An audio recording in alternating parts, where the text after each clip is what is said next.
الله أكبر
الحمد لله نحمده ونستعينه ونستغفره ونعوذ بالله من شرور أنفسنا ومن سيئات أعمالنا من يهده الله فلا مضل له ومن يضلله فلا هادي له وأشهد أن لا إله إلا الله وحده لا شريك له وأشهد أن محمدا عبده ورسوله أرسله بالحق بشيرا ونذيرا أما بعد فإن خير الحديث كتاب الله وخير الهدي هدي محمد صلى الله عليه وسلم وشر الأمور محدثاتها وكل محدثة بدعة وكل بدعة ضلالة وكل ضلالة في النار. أعوذ بالله من الشيطان الرجيم. بسم الله الرحمن الرحيم. قاف والقرآن المجيد بل عجبوا أن جاءهم منذر منهم فقال الكافرون هذا شيء عجيب أإذا متنا وكنا ترابا ذلك رجع بعيد قد علمنا ما تنقص الأرض منهم وعندنا كتاب حفيظ بل كذبوا بالحق لما جاءهم فهم في أمر مريج أفلم ينظروا إلى السماء فوقهم كيف بنيناها وزيناها وما لها من فروج والأرض مددناها وألقينا فيها رواسي وأنبتنا فيها من كل زوج بهيج تبصرة وذكرى لكل عبد منيب ونزلنا من السماء ماء مباركا فأنبتنا به جنات وحب الحصيد والنخل باسقات لها طلع نضيد رزقا للعباد وأحيينا به بلدة ميتا كذلك الخروج كذبت قبلهم قوم نوح وأصحاب الرس وثمود وعاد وفرعون وإخوان لوط وأصحاب الأيكة وقوم تبع كل كذب الرسل فحق وعيد أفعينا بالخلق الأول بل هم في لبس من خلق جديد فأعوذ بالله من الشيطان الرجيم بسم الله الرحمن الرحيم ولله على الناس حج البيت من استطاع إليه سبيلا وقال النبي صلى الله عليه وسلم بني الإسلام على 5 شهادة لا إله إلا الله وأن محمدا عبده ورسوله وإقام الصلاة وإيتاء الزكاة وحج بيت الله وصوم رمضان. سامعین کرام، اسلامی بھائیوں، بزرگوں، دوستوں، نوجوان بچوں، ہر طرح کی تعریف توصیف اللہ رب العالمین کے لیے ہے جس کے ہم سب بندے ہیں. بعد ہو درود ہو سلام ہو اللہ کے آخری نبی محمد عربی صلی اللہ علیہ وسلم کی ذات، آپ کے آل، آپ کے اصحاب، آپ کے ازواج، آپ کی ذریت پر، تو جن کی کوششوں کی بدولت ہمیں اور آپ کو اسلام نصیب ہوا. اسلام یہ پرامن دین ہے، پرامن مذہب ہے، اور اسلام جن 5 بنیادی ارکان پر قائم ہے اس میں سے پہلا یہ ہے کہ اللہ رب العالمین کے ایک ہونے اور اس کے معبود برحق ہونے کی گواہی دینا، اور ساتھ ہی ساتھ نبی اکرم صلی اللہ علیہ وسلم اللہ کے بندے اور اس کے رسول ہیں اس کی بھی گواہی دینا. دوسری چیز ہے نماز قائم کرنا. تیسری چیز ہے زکوٰۃ دینا. چوتھی چیز ہے رمضان المبارک کے روزے رکھنا. اور 5ویں چیز ہے حج بیت اللہ کا زندگی میں مکلف ہونے کے بعد ایک بار حج کرنا. سامعین کرام، اسلام کے یہ 5 بنیادی ارکان ہیں جن پر اسلام قائم ہے، اور انہی چیزوں سے منسلک بعض دیگر چیزیں بھی ہیں جنہیں ہم سمجھتے ہیں اور اپنانے کی کوشش بھی کرتے ہیں. لیکن آج خطبے کا میرا موضوع ہے حج کی فضیلت، حج کے احکام، حج کے مسائل اور حج کے فوائد. حج یہ اللہ رب العالمین نے صاحب استطاعت پر زندگی میں ایک بار فرض کیا ہے. اللہ رب العالمین کا پیارا فرمان ہے وَلِلَّهِ عَلَى النَّاسِ حِجُّ الْبَيْتِ مَنِ اسْتَطَاعَ إِلَيْهِ سَبِيلًا، کہ جو انسان طاقت و قوت رکھے، مالی اعتبار سے، بدنی اعتبار سے، وہ اللہ رب العالمین کے گھر کا زندگی میں ایک بار طواف کرے. نبی اکرم صلی اللہ علیہ وسلم نے اس کی وضاحت حدیث میں کی ہے کہ اسلام کی بنیاد 5 چیزوں پر قائم ہے اور 5 کو اپنانا ہمارا اور آپ کا فریضہ ہے. نبی اکرم صلی اللہ علیہ وسلم کے ایک جلیل القدر صحابی جناب ابو ہریرہ رضی اللہ تعالیٰ عنہ یہ بیان کرتے ہیں کہ رسول اللہ صلی اللہ علیہ وسلم ایک بار ہم سے خطاب کر رہے تھے،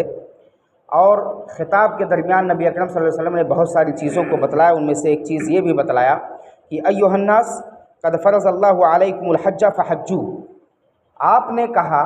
کہ اے لوگو، تمہارے اوپر حج کو فرض کیا گیا ہے، لہٰذا تم حج کرو. نبی اکرم صلی اللہ علیہ وسلم کا اتنا فرمانا تھا کہ ہماری جماعت میں سے ایک صاحب اٹھے اور انہوں نے نبی اکرم صلی اللہ علیہ وسلم سے ایک سے زائد بار سوال کیا کہ نبی اکرم صلی اللہ علیہ وسلم کیا یہ حج ہر سال فرض ہے یا زندگی میں ایک بار فرض ہے؟ کیا کہنا چاہ رہے ہیں؟ جب وہ نبی اکرم صلی اللہ علیہ وسلم سے یہ پوچھے کہ کیا ہر سال فرض ہے، نبی اکرم صلی اللہ علیہ وسلم خاموش تھے۔ نبی اکرم صلی اللہ علیہ وسلم نے کوئی جواب نہیں دیا۔ اخیر میں نبی اکرم صلی اللہ علیہ وسلم نے خود کہا کہ آپ کے بار بار سوال پر اگر میں جواب دیتا، ہاں کہہ دیتا، تو یہ حج زندگی کے ہر سال پر فرض ہو جاتی، لیکن میں خاموش رہا۔ اور جب ہر سال زندگی میں حج فرض ہوتی تو تم حج کی ادائیگی سے قاصر رہتے، اور یہ تمہارے لیے باعث مشقت ہوتی، پریشانی ہوتی، تم اس کو نہیں جھیل پاتے۔ یہ نبی اکرم صلی اللہ علیہ وسلم نے فرمایا۔ اور آپ نے کہا کہ جب آپ استطاعت نہیں رکھتے کہ ہر سال حج کرو تو آپ بڑے سارے ثواب سے محروم بھی رہ جاتے، ظاہر سی بات ہے نتیجہ یہی نکلتا۔ یہ نبی اکرم صلی اللہ علیہ وسلم نے بیان کیا۔ اس لیے مرد مومن کو حج کی فضیلت کو سمجھنا چاہیے، حج کے مقام کو سمجھنا چاہیے، حج کے مرتبے کو سمجھنا چاہیے، اور یہ جان لینا چاہیے کہ اگر آدمی مستطیع ہے، اس کے اندر طاقت و قوت ہے، اس کے پاس اتنا مال ہے کہ وہ زندگی میں ایک بار اللہ رب العالمین کے گھر کا طواف کرے اور حج کے فریضے سے عہدہ برآ ہو، تو اسے چاہیے کہ وہ حج کرے۔ نبی اکرم صلی اللہ علیہ وسلم نے حج کے تعلق سے بڑی فضیلت کو بیان کیا ہے۔ محدثین نے کتاب الحج کے نام سے کتابوں کو احادیث کے کتابوں میں جگہ دیا ہے۔ اس سے پتہ چل رہا ہے کہ حج کی انتہائی زیادہ فضیلت ہے اور انتہائی اس کے برکات ہیں۔ نبی اکرم صلی اللہ علیہ وسلم کی ایک حدیث ہے، آپ نے اس میں بیان فرمایا کہ الحج المبرور لیس لہ جزاء الا الجنہ۔ صحیح بخاری اور صحیح مسلم کی حدیث ہے، آپ نے بیان کیا کہ حج مبرور کا بدلہ صرف اور صرف جنت ہے۔ یعنی جس شخص نے حج کیا اور اس نے اپنے حج کو حج مبرور بنایا۔ حج مبرور کیا ہے؟ کہ بندہ حج کی ادائیگی میں کوئی کمی نہیں کیا، کوئی کوتاہی نہیں کیا، کسی کو گالی گلوچ نہیں دیا، کسی کو تکلیف نہیں دیا، اور حج کے تمام ارکان اور واجبات کو کما حقہ ادا کیا، اور حج کے تمام آداب کو ملحوظ خاطر رکھ کر کے اپنی پاک رزق کو اللہ رب العالمین کے راستے میں پیش کرتے ہوئے، اس کو استعمال کرتے ہوئے بندے نے اللہ رب العالمین کے گھر کا حج کیا، تو اس کا فائدہ کیا ہوتا ہے کہ اس کی حج قبول بھی ہوتی ہے اور اللہ رب العالمین اس بندے کو جنت دیتا ہے۔ ایسے ہی حج مبرور کا ایک مطلب یہ بھی بیان کیا جاتا ہے کہ جس بندے کا حج قبول ہوتا ہے، وہ بندہ حج پر جانے سے پہلے جتنے جرائم کرتا تھا، جتنے گناہ کرتا تھا، جتنے لغویات کرتا تھا، جتنے فواحش و منکرات کرتا تھا، ان ساری چیزوں سے لوٹنے کے بعد اجتناب کرے اور اس کے قریب نہ جائے، اور یہ خالص طور پر اللہ رب العالمین کا ہو کر کے دنیا کے اندر زندگی بسر کرے۔ اب یہاں اس توضیح اور نبی اکرم صلی اللہ علیہ وسلم کی حدیث کو سامنے رکھتے ہوئے ہم میں سے جن لوگوں نے حج کیا ہے وہ اپنے آپ کو ٹٹولیں، اپنے آپ پر نظر ثانی کریں، اپنے آپ کا محاسبہ کریں کہ ہم نے حج کیا اور حج کی ادائیگی کو انجام دینے کے بعد میں حج کے کتنے اثرات ہماری شخصیت پر مرتب ہوئے، ہماری ذات پر مرتب ہوئے، ہم کس حد تک حج کے ادائیگی کے بعد اللہ رب العالمین کا ہو کر کے زندگی بسر کر رہے ہیں، اس پر ہمیں اور آپ کو غور کرنا چاہیے، اس کا محاسبہ خود کرنا چاہیے۔ نبی اکرم صلی اللہ علیہ وسلم نے ایک دوسری حدیث میں بیان کیا کہ جو بندہ حج کرتا ہے تو اللہ رب العالمین اس کے حج کرنے کی وجہ سے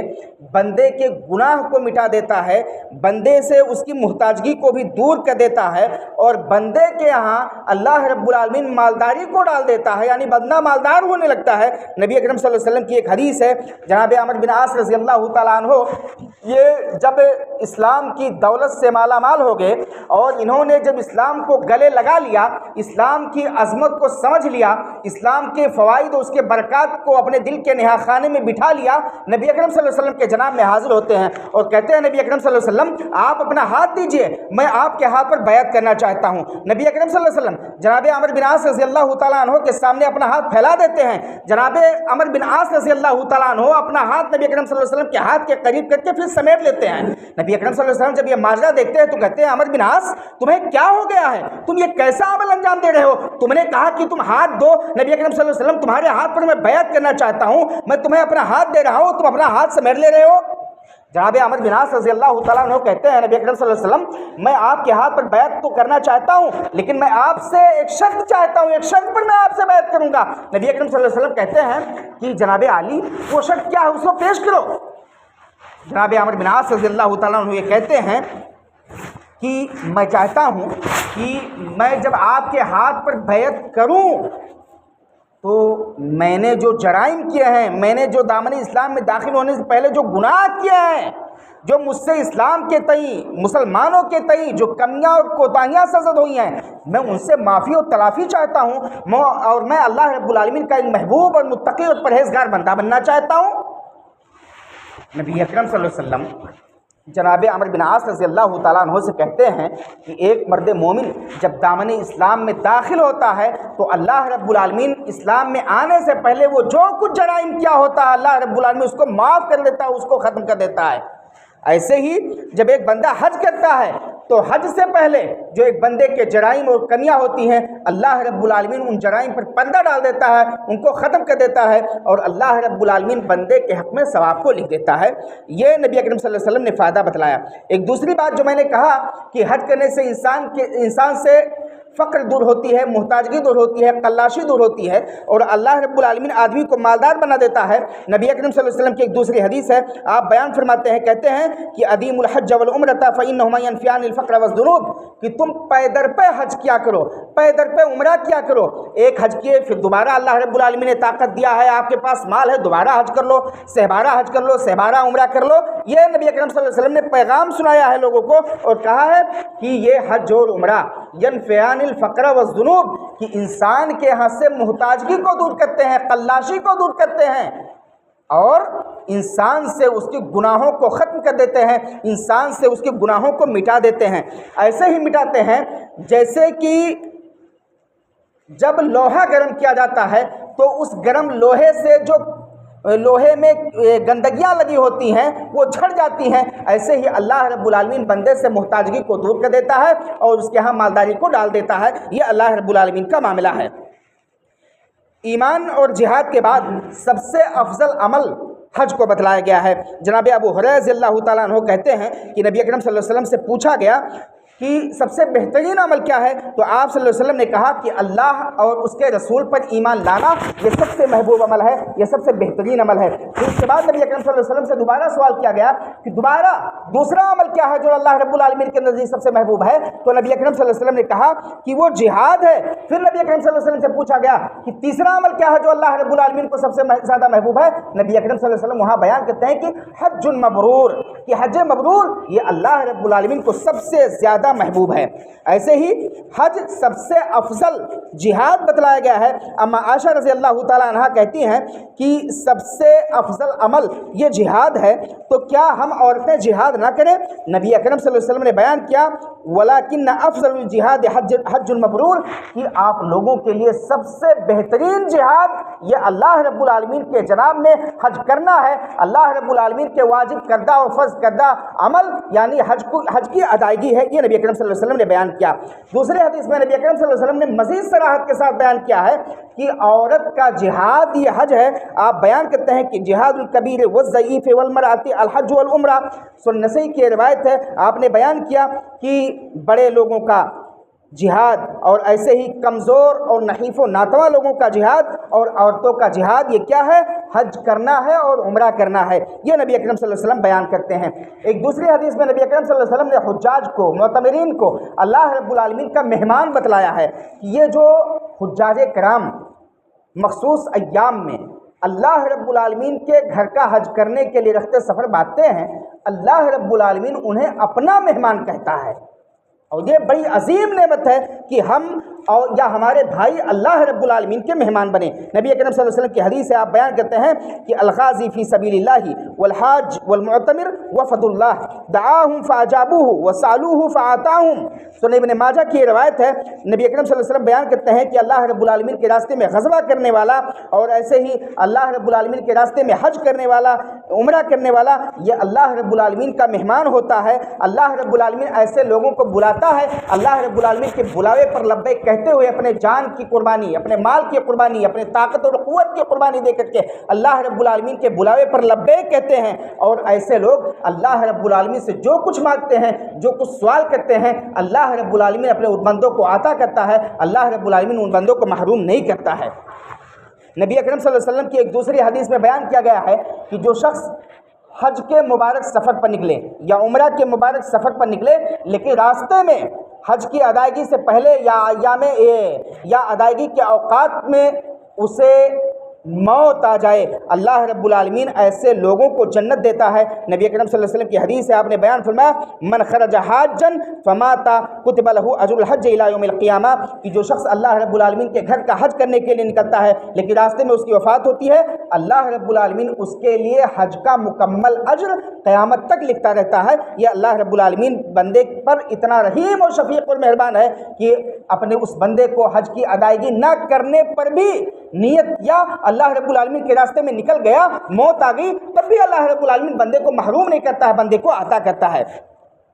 حج کی فضیلت انتہائی زیادہ ہے۔ جناب عبداللہ بن عمر رضی اللہ تعالیٰ عنہ سے مروی ہے، کہتے ہیں کہ رسول اللہ صلی اللہ علیہ وسلم نے بیان فرمایا کہ جب ایک بندہ حج کا قصد کرتا ہے اور حج کا قصد کر کے اللہ رب العالمین کے گھر کا طواف کرنے کے لیے وہ روانہ ہوتا ہے، اللہ رب العالمین کی شفقت دیکھیے بندے کے تئیں کہ اللہ تعالیٰ بندے کے ہر قدم پر ایک نیکی لکھتا ہے، ایک گناہ بندے سے ٹال دیتا ہے اور جنت میں ایک درجے کو بلند کرتا ہے۔ یہ اللہ رب العالمین کے محبوبیت کی دلیل ہے بندے کے تئیں۔ اور پھر اس کے بعد اللہ رب العالمین کہتا ہے کہ جب میرا بندہ مقام عرفہ میں جا کر کے وقوف کرتا ہے اور وہاں میرے سامنے دستے سوال کو دراز کرتا ہے تو اللہ رب العالمین کیا کہتا ہے؟ فرشتوں کو مخاطب کرتے ہوئے کہتا ہے کہ اے میرے فرشتوں، دیکھو میرے بندے دنیا کے کس کس خطے سے سفر کر کے آئے ہیں اور میرے سامنے دستے سوال دراز کر رہے ہیں۔ اے میرے فرشتوں، دیکھو کہ میرے بندے پراگندہ حال میں ہیں، ان کے جس پر بہترین کپڑے نہیں ہیں، صرف دو لباس میں ملبوس، ایک چادر اور ایک لنگی، ان دو لباس میں ملبوس ہو کر کے میرے سامنے اپنے دستے سوال کو دراز کر رہے ہیں، مجھ سے مانگ رہے ہیں۔ سنو میرے فرشتوں، تم جان لو کہ میرے بندے میری رحمت کے طلبگار ہیں، اور جب میرے بندے میری رحمت کو طلب کر رہے ہیں، دنیا کے مختلف خطوں سے آ کر کے یہاں اکٹھا ہوئے ہیں، تو سن لو ایک بات اور جان لو کہ اگر ان بندوں نے مجھے دیکھا ہوتا، یہ بغیر دیکھے مجھ سے اتنی محبت کر رہے ہیں، مجھ سے اتنی رحمتیں چاہتے ہیں، اگر ان لوگوں نے مجھے دیکھا ہوتا تو ان کی حالت کیا ہوتی، ان کی کیفیت کیا ہوتی۔ پھر اللہ رب العالمین کہتا ہے کہ اگر میرے بندوں کے گناہ ریت کے ذرات کے برابر یا بارش کے قطرات کے برابر یا دنیا کے اندر جو مختلف ایام ہیں، جو مختلف ماہ ہیں، جو مختلف سال ہیں، جو مختلف دن اور رات ہیں، ان کے برابر بھی میرے بندوں کے گناہ ہوتے تو میں ان سے ان کے گناہوں کو دھل کر کے ان کے گناہوں کو نیکیوں میں تبدیل کر دیتا۔ یہ اللہ رب العالمین کہتا ہے۔ پھر آگے اللہ رب العالمین بیان کرتا ہے کہ میرے بندے جب جمرات پر جاتے ہیں اور جمرات پر جانے کے بعد کنکریاں مارتے ہیں تو میں بندوں کے نیکیوں کو ذخیرہ بنا دیتا ہوں، ذخیرہ اندوزی کر دیتا ہوں بندے کے لیے۔ اور پھر میرے بندوں کا معاملہ کیا ہوتا ہے کہ جب یہ جا کر کے اپنے سر کو مڑواتے ہیں تو میں ہر بال کے بدلے اپنے بندے کے حق میں ثواب لکھتا ہوں۔ اور پھر اس کے بعد جب میرے بندے آخری طواف کرتے ہیں تو میں اپنے بندوں کو گناہوں سے اس قدر دھل دیتا ہوں، گناہوں سے اس قدر صاف کر دیتا ہوں، گناہوں سے اس قدر مبرہ کر دیتا ہوں کہ میرے بندے صاف ستھرا ہو جاتے ہیں، ایسے ہو جاتے ہیں کہ رجع کیوم ولدتہ امہ،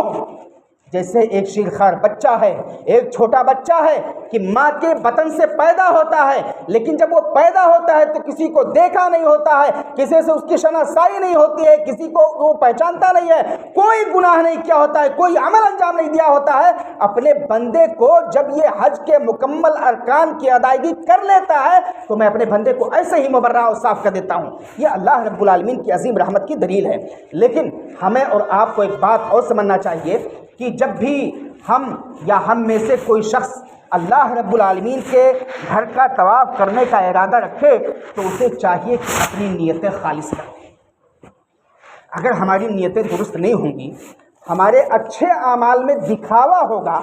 ریاکاری ہوگی، یقین جانے کہ ہمارا عمل اچھا نہیں ہوگا، اور اللہ رب العالمین کے جناب میں وہ ہمارا عمل جو ہم نے دکھاوے کے لیے کیا ہوگا، جس میں ہماری مکاریاں ہوں گی، اللہ رب العالمین اسے مار دے گا، اسے پھینک دے گا، وہ اس عمل کو دھکار دے گا اللہ رب العالمین۔ یہ اللہ رب العالمین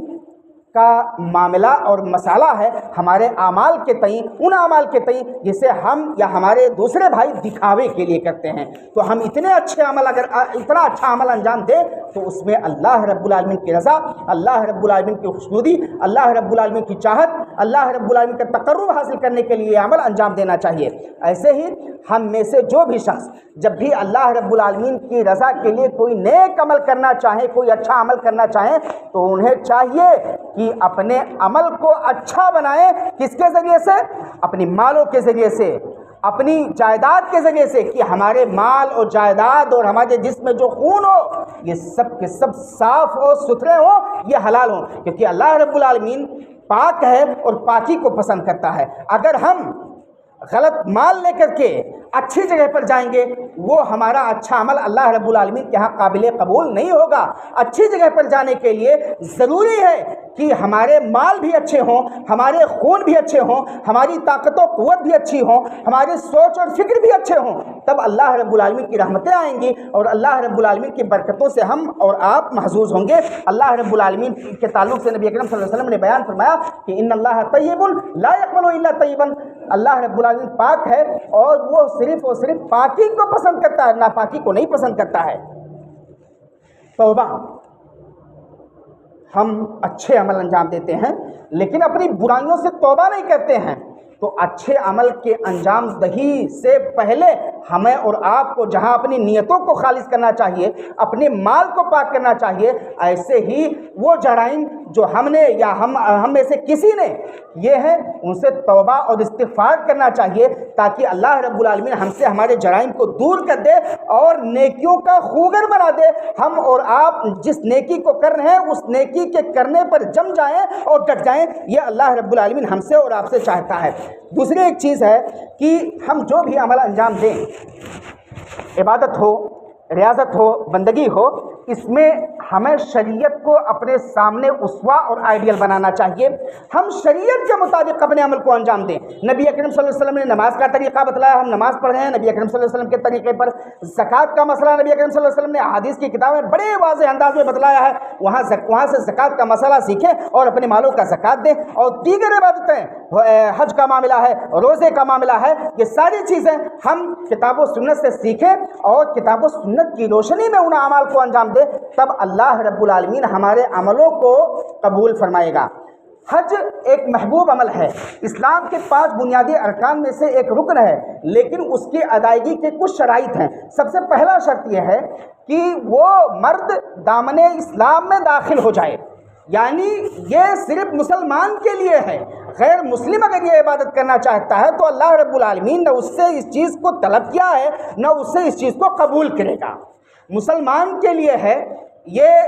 حج۔ صاحب اسلام جب اسلام کے اندر داخل ہو جائے، اپنی نیتوں کو خالص کر کے، اپنے مالوں کو پاک کر کے اللہ رب العالمین کے اس فریضے کی ادائیگی کرے جسے اللہ رب العالمین نے فرض کیا ہے۔ ایسے ہی جو شخص یہ عمل انجام دینا چاہتا ہے، حج کرنا چاہتا ہے، اس کے لیے ضروری ہے کہ وہ عقل مند ہو، پاگل نہ ہو، مجنون و دیوانہ نہ ہو، کیونکہ اگر وہ پاگل ہوگا تو شریعت کی نظر میں پاگل ان اعمال کا مکلف نہیں ہے۔ شریعت پاگلوں سے، مجنون سے، دیوانہ سے شریعت کے اعمال کو طلب نہیں کرتی ہے، اس لیے پاگل اور مجنون پر حج فرض نہیں ہے، بلکہ صاحب حج کو، حج کرنے والے کو عقل مند ہونا چاہیے۔ ایسے ہی ایک اور چیز کہ وہ شخص بالغ ہو، بالغ شخص سے یہ چیز مطلوب ہے۔ لیکن چھوٹا بچہ بھی اگر اس کے والدین اپنے چھوٹے بچے کو حج کرانا چاہتے ہیں تو وہ حج کر سکتا ہے، لیکن بالغ ہونے کے بعد اس سے فریضہ ثابت نہیں ہوتا ہے۔ بالغ ہونے کے بعد اگر اللہ رب العالمین بندے کو طاقت و قوت دیتا ہے اور اس کے پاس مالی اور بدنی سہولتیں موجود ہیں تو وہ دوبارہ اللہ رب العالمین کے پاس جائے اور اس فریضے کو ادا کرے۔ ایک اور چیز آزادی، غلام کے لیے حج نہیں ہے، لیکن اگر غلام کو اس کا آقا حج کروانا چاہتا ہے تو وہ حج کر سکتا ہے۔ ایسے ہی آزادی، غلامی ختم ہونے کے بعد اس سے فریضہ ثابت نہیں ہوتا ہے۔ اگر وہ غلامی کی حالت میں حج کرتا ہے تو اسے فریضہ ثابت نہیں ہوتا ہے، البتہ وہ جب غلامی کی مدت ختم ہو جائے، آزاد ہو جائے تو اس پر دوبارہ حج فرض ہوتی ہے اور وہ دوبارہ حج کرے۔ عورتوں کے تعلق سے محرم کی شرط ہے۔ محرم کا مطلب یہ ہوتا ہے کہ ایسے اشخاص کے ساتھ وہ عورتیں حج کریں جن سے نکاح وہ عورت نہ کر سکتی ہو، ایسے لوگوں کو محرم بنائے اور پھر ان کے ساتھ جا کر کے وہ حج کرے اور عمرہ کرے۔ یہ حج اور عمرہ کے تعلق سے کچھ مسائل تھے۔ حج یہ محبوب عبادت ہے اور اس کی ادائیگی پوری دنیا کے اندر صرف اور صرف سعودی عرب میں ہوتا ہے، مکہ مکرمہ کے اندر۔ حج کے کوئی بھی رکن یہ مدینہ سے تعلق نہیں رکھتے ہیں، سارے کے سارے ارکان کا تعلق یہ مکہ مکرمہ سے ہے۔ اس لیے ہمیں اور آپ کو چاہیے کہ ہم جس جگہ پر یہ عبادت ہو رہی ہے اس جگہوں کو بھی محبوب سمجھیں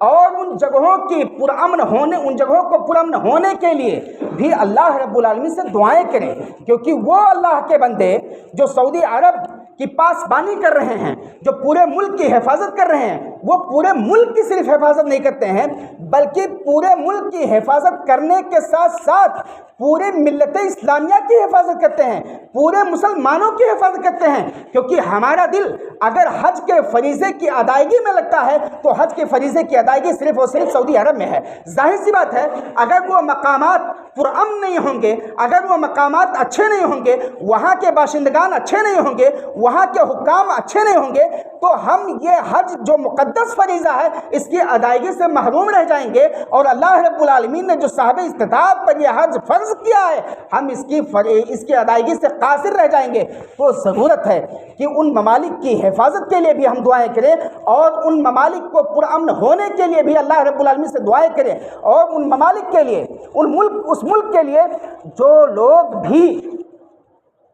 دامے درمے قدمے سخنے اپنا تعاون پیش کرتے ہیں، چاہے اپنے تحریر کے ذریعے سے، چاہے اپنی تقریر کے ذریعے سے، چاہے اپنی خطابت کے ذریعے سے، یا جس بھی طرح سے، ان کے لیے بھی دعائیں کریں کہ اللہ رب العالمین ایسے لوگوں کو توفیق دے کہ وہ ایسے ممالک جو دین پسند ہیں، دین کا کام کرتے ہیں، توحید کا زمام جن کے ہاتھوں میں ہے، قرآن و سنت جن کے ہاں عظیم شناخت ہے اور قرآن و سنت کے مطابق جن کے فیصلے ہوتے ہیں، اللہ رب العالمین تو ایسے اشخاص کو، ایسے افراد کو، ایسے ممالک کو قائم و دائم رکھے۔ ایسے ہی ہم دعائیں کریں کہ اللہ رب العالمین سعودی عرب کو پرامن بنا دے۔ اللہ رب العالمین سعودی عرب کے خلاف جو لوگ طعن و تشریح کر رہے ہیں، جو لوگ فپتیاں کس رہے ہیں، چاہے ہم میں سے بعض فرقے ہوں، مسلمانوں کا نام لینے والے، مسلمان کہنے والے، اپنے آپ کو اسلام کا دم بھرنے والے، بعض ایسے فرقے ہیں جو ہمیشہ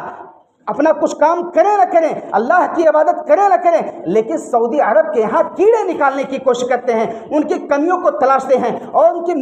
معمولی کمیاں جب ان کو نظر آتی ہیں تو اس کو اتنا بڑا بنا کر کے اچھالتے ہیں، ایسا پیش کرتے ہیں کہ ایسا لگتا ہے کہ وہ اللہ رب العالمین کے بندے نہیں ہیں، وہ انسان نہیں ہیں، بلکہ وہ فرشتے ہیں، جن کا معاملہ یہ ہے کہ فرشتے خطائیں نہیں کرتے ہیں تو سعودی عرب کے باشندگان سے خطائیں کیوں سرزد ہو رہی ہیں۔ ایسے لوگوں کے تعلق سے ہمیں اور آپ کو توفیق کی دعا کرنی چاہیے، توفیق طلب کرنا چاہیے کہ باری تعالیٰ ایسے افراد جو سعودی عرب کے خلاف بھوکتے ہیں، اسلام کے خلاف بھوکتے ہیں، مسلمانوں کے خلاف بھوکتے ہیں، اللہ رب العالمین تو انہیں اسلام کو سمجھنے کی توفیق دے، اسلام کی تعلیمات کو سمجھنے کی توفیق دے، دامن اسلام میں مکمل طور پر داخل ہونے کی توفیق دے اور اسلامی تعلیمات پر عمل کرنے کی توفیق دے۔ باری تعالیٰ سعودی عرب کو توفیق دے کہ وہ اسلام کے تئیں، مسلمانوں کے تئیں جو بھی خدمات انجام دے رہے ہیں، جس انداز میں بھی انجام دے رہے ہیں، باری تعالیٰ تو انہیں مزید در مزید اسلام کے تئیں اپنی خدمات کو انجام دینے کی توفیق دے۔ آمین۔ بارک اللہ لنا ولکم فی القرآن العظیم ونفعنی وإیاکم بالآیات والذکر الحکیم، انہ تعالی جواد کریم ملک رؤوف رحیم۔